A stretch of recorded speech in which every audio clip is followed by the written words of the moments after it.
have you noticed if you ever log into Twitter, as an example?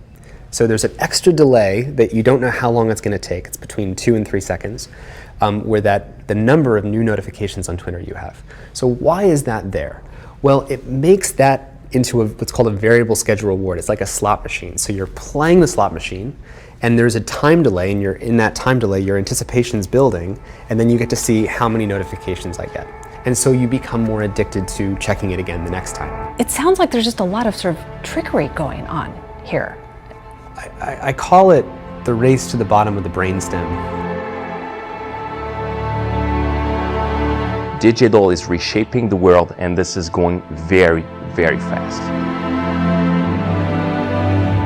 Today, wherever we go, we're inevitably surrounded by fellow citizens staring into their phones, as we usually are too. In the first 10 years of the 21st century, the world is experiencing an explosive growth of the internet age. Now, day 2 of Facebook's F8 conference is underway in San Jose, California. Now, in day 2, the social media behemoth revealed it's working on building a brain-computer interface that will let you type with just your mind. But if anybody can do 3 huge visionary future companies, I suppose it's Elon Musk. Look, he is great at making things that people don't think could ever happen. And it sort of ties in with some of the things we heard out of F8 this week, Henry, right? Right. Questions of whether you can type with your mind. Facebook is talking about its own moonshots, and this is a direct brain interface too. So obviously lots of folks out there are thinking about it. Facebook's example. So as the AI scientists are building the tools, the machine learning tools, the world is starting to be filled with data. So quietly, these two things, along with the progress of computing, really started to converge in a way that most people didn't expect. If you lift the lid of a computer, you will see a circuit board into which a number of little boxes. The problem is that there's so much data that has to be gathered and processed and sorted that there is not a computer system that's up to the task. And suddenly we find that we're entering into the age. Google now has launched what they call quantum computing. Scientists in China have unveiled a supercomputer that's twice as powerful.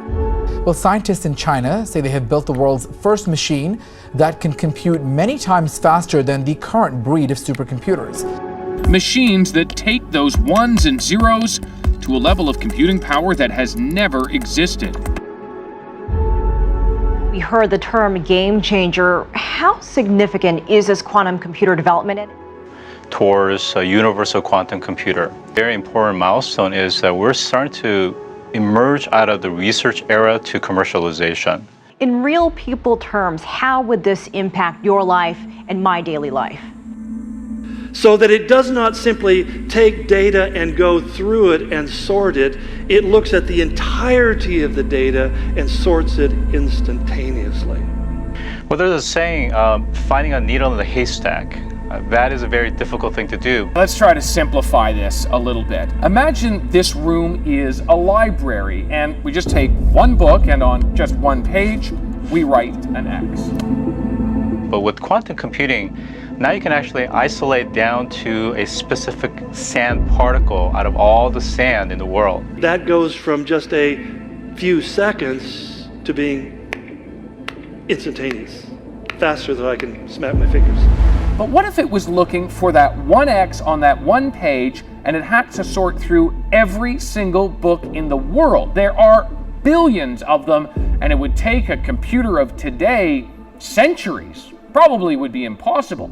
But a quantum computer, that's where things change completely, because it goes through all of the books and all of the pages all at the same time and finds that X in seconds. This has a huge ability to enable the Internet of Things to become functional on a daily basis.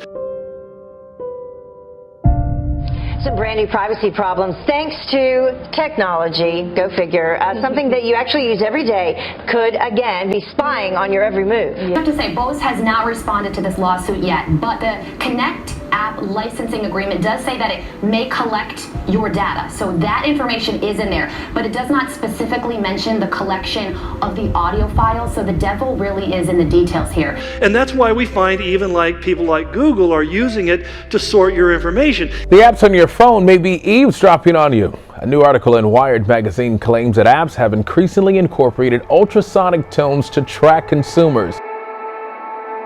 Matt and I then logged into the email of a friend who will keep anonymous, and all his whereabouts so far in 2017 popped right up in scary detail. Not only was Matt able to guess a few things about this friend, he guessed right. I think the interesting thing here is that when you are listening to music, why do you listen to music through headphones? You think it's a private experience. Well, is it really that private now? We're not so sure anymore. In fact, this is already here. This is already happening. Internet giants are all infusing artificial intelligence in all their products and services. Snapchat uses this to improve advertisement targeting. Apple and its GPS functions, all their products and services are now being enhanced by AI, and it already seems normal to us. It already seems normal because our brain perfectly adapts to our current environment. And in fact, it adapts so well that it makes us blind in terms of how fast this is going.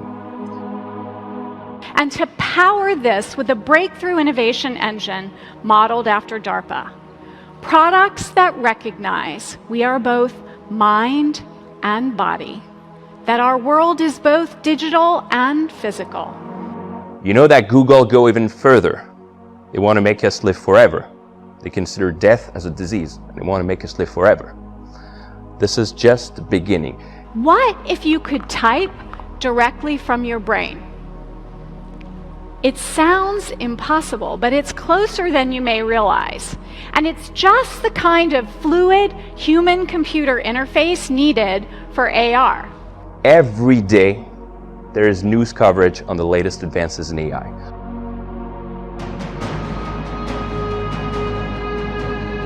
Understanding semantics means that one day you may be able to choose to share your thoughts independent of language. How would you characterize the level of concern the public should have with respect to their privacy?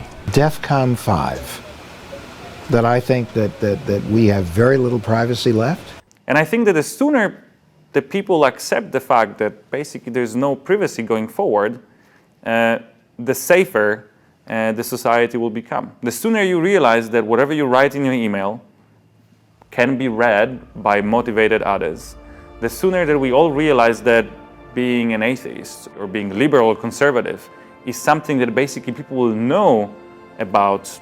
Well, they could probably very easily infer it now and definitely would just get easier in the future. But where we are going today is and I think the place where we're going to feel the greatest and most immediate impact is with money itself. America stands at a tipping point when it comes to giving up cash. A new study that shows Europe and the United States are getting closer than ever to going cashless. And while new technologies like contactless and mobile payments are slowly on the rise in the US, some economists think that we could see cashless societies emerge in this century. But for now, it seems Americans aren't quite ready to give up their cash. When we think about the ubiquitous nature of credit cards and debit cards and other banking forms, in fact, it has grown so much that last year, Wells Fargo closed 84 branches.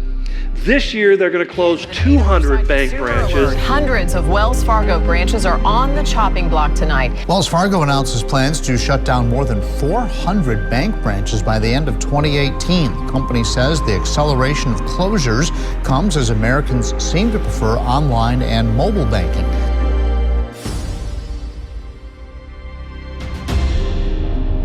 An unmanned convenience store where customers can purchase items without cash or card has opened in Korea. Time to move on to our Focus report, which takes us to India this Friday. This is the first unmanned biometrically accessible convenience store in Korea. Fingerprints and iris scans, and over 1 billion Indians have now received their cards. Aadhaar aims to provide an identification number to each of India's 1.3 billion people. It also records every individual's fingerprints and iris scans for the government's massive database. The world we are in is becoming more and more digital. We need new means to ensure this world is safe. Biometrics are key to that new digital world. The biometric recognition market utilizing fingerprints, veins, irises, and facial features is evolving rapidly. Your face is your access card at this security firm. And then there's the whole issue of biometrics, which has such promise to it. Okay, now put the fingers of your right hand. This is a revolution. I want to enroll my 3-year-old daughter in school. They told me I can't do it without my Aadhaar card, so I desperately need it. The government has now made Aadhaar mandatory for availing subsidies on food and fuel, for opening bank accounts, and for getting a mobile phone connection. And it's something that only today is possible. In other words, 100 years ago, 50 years ago, we looked at these prophecies. 20 years ago, we looked at these prophecies and said, well, this could happen, that could happen, but we don't really know how it would be possible for the entire world to be tied into this economic system. And I think that everyone here, especially the class of 2016, understands that. You're about to graduate into a complex and borderless world. The reality is we have been in a one-world economy for a very, very long time. That we are borderless on so many levels already.